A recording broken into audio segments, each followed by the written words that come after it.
वहीं देश में किसानों का आंदोलन लगातार जारी है, जबकि वहीं कांग्रेस से लेकर राष्ट्रीय लोकदल तक लगातार किसानों की महापंचायत कर समर्थन जुटाने में लगे हुए हैं।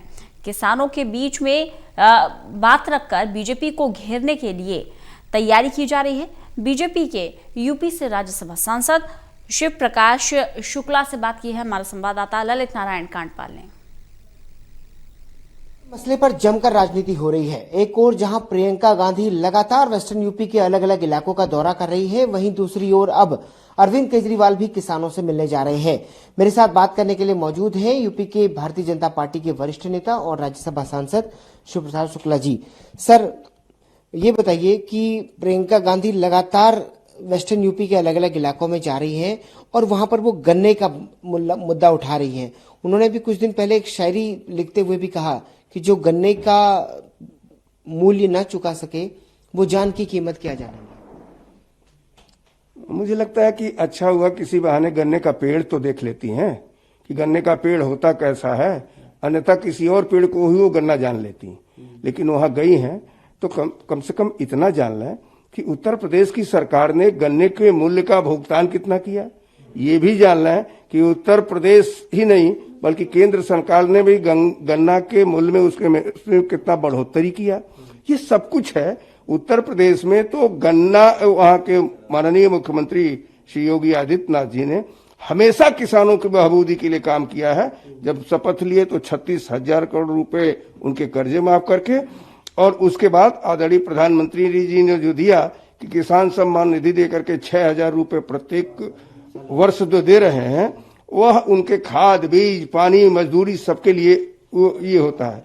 तो जो किसान के लिए हम कर रहे हैं उतना कोई नहीं कर रहा है।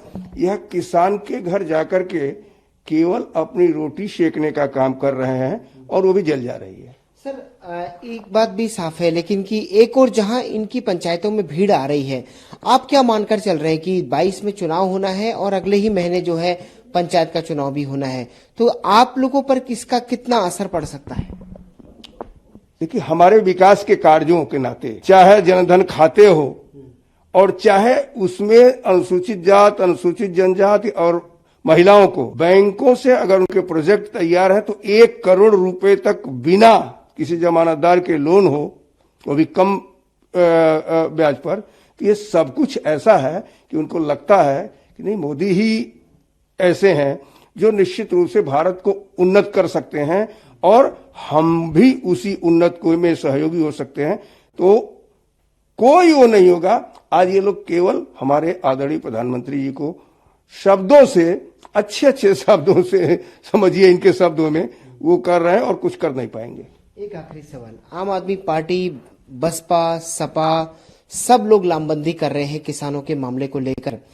क्या आपको लगता है अब अरविंद केजरीवाल भी किसानों से मिलने की तैयारी कर रहे हैं, कहीं न कहीं किसी न किसी स्तर पर जाकर क्या ये भीड़ उनके साथ जुड़ सकती है?